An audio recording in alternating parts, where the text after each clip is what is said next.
Halo, assalamualaikum warahmatullahi wabarakatuh. Hai semuanya, bertemu lagi dengan aku Zahra Syawalia di Zahra Is Channel. Pada video kali ini aku akan membahas materi tentang globalisasi dan isu-isu global. Simak terus videonya. Pengertian globalisasi. Globalisasi adalah tersebar luasnya pengaruh ilmu pengetahuan dan kebudayaan yang ada di setiap penjuru dunia ke penjuru dunia lain, ya sehingga tidak jelas lagi batas-batas yang jelas dari suatu negara. Ciri-ciri globalisasi. Ciri-ciri globalisasi terbagi menjadi 4. Yang pertama, konsep jarak ruang dan waktu yang sudah berubah. Kehadiran teknologi seakan menghapus batasan ruang dan waktu bagi kita untuk bisa mengakses sebuah informasi. Yang kedua, ketergantungan dalam bidang ekonomi dan perdagangan. Kegiatan perdagangan antar negara semakin mudah berkat adanya globalisasi. Yang ketiga, interaksi kultural yang meningkat. Mudahnya mengakses berbagai pengetahuan baru akan semakin melancarkan kegiatan perkenalan budaya dari luar. Yang keempat, meningkatkan masalah bersama. Masalah yang terjadi dalam suatu negara akan bisa menjadi perhatian dunia internasional dikarenakan semakin mudahnya sebuah informasi tersebar melalui berbagai macam perkembangan teknologi. Faktor penyebab globalisasi. Faktor penyebab globalisasi terbagi menjadi 3 faktor. Yang pertama, kemajuan teknologi informasi dan komunikasi serta semakin rendahnya biaya transportasi. Perkembangan ini merupakan faktor yang penting yang menyebabkan sekaligus mempercepat laju globalisasi. Yang kedua, menyebar dan meluasnya kapitalisme dalam kerjasama ekonomi internasional. Kapitalisme merupakan sistem ekonomi di mana perdagangan, industri, dan alat-alat produksi dikendalikan oleh pemilik-pemilik swasta dengan tujuan memperoleh keuntungan dalam ekonomi pasar. Yang ketiga, kemenangan politik ekonomi neoliberalisme. Neoliberalisme merupakan paham atau ideologi ekonomi yang mengutamakan sistem ekonomi kapital, perdagangan bebas, perluasan pasar, privatisasi badan usaha milik negara, dan meminimalkan atau menghilangkan campur tangan pemerintah dan peran negara dalam mengusahakan layanan-layanan sosial seperti pendidikan dan kesehatan. Nilai-nilai universal dalam globalisasi. Yang pertama, aspek ekonomi. Pada aspek ekonomi, globalisasi mengacu pada perubahan yang terjadi pada mekanisme pertukaran barang dan jasa. Lalu pada aspek politik, globalisasi membawa pengaruh besar pada arah kebijakan politik negara-negara di dunia. Dalam aspek sosial budaya, konsep globalisasi merujuk pada proses terintegrasinya gagasan, nilai, norma, perilaku, serta cara hidup sosial kemasyarakatan. Strategi bangsa Indonesia menghadapi tantangan globalisasi.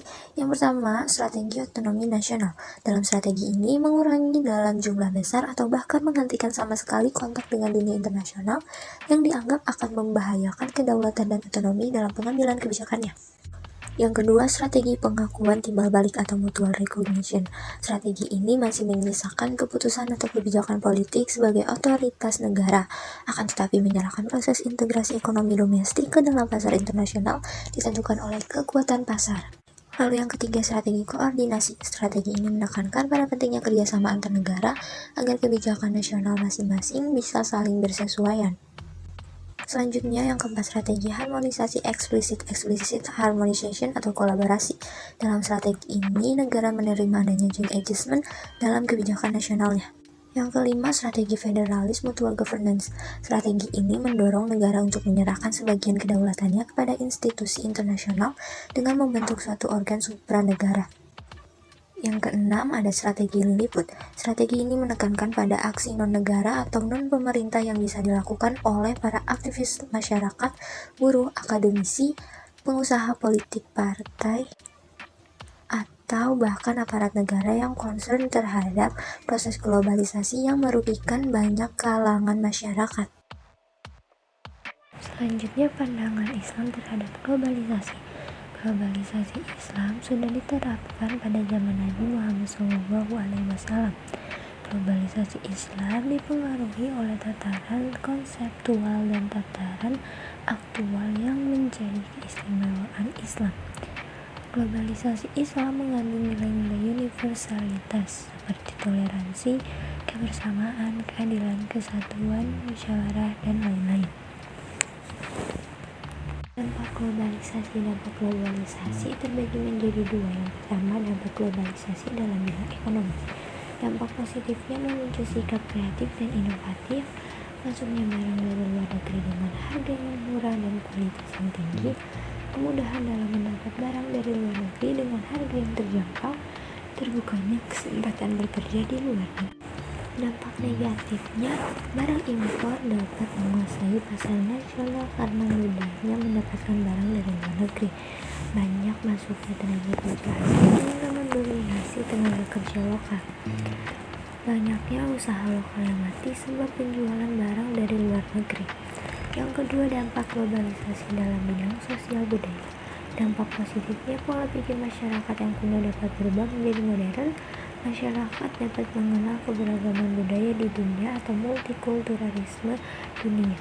Dampak negatifnya, pemahaman modernisasi yang salah akan menimbulkan keburukan seperti kenakalan remaja yang ditiru dari dunia maya. Mudahnya pengaruh budaya asing yang masuk dapat membuat budaya lokal dilupakan. Budaya lokal dapat dilupakan sebab dianggap kuno. Manfaat globalisasi. Manfaat globalisasi ini terbagi menjadi 6. Yang pertama yaitu mudahnya akses dalam bidang komunikasi. Banyaknya kemudahan akses yang dapat memenuhi kebutuhan dan kepuasan dalam kehidupan manusia. Terciptanya mobilitas dari penduduk yang tinggi dengan bantuan berbagai macam bentuk kendaraan transportasi. Banyaknya berbagai macam bentuk lowongan pekerjaan, meningkatnya pertumbuhan dalam sektor pariwisata, meningkatnya demokrasi yang ada sehingga lebih transparan.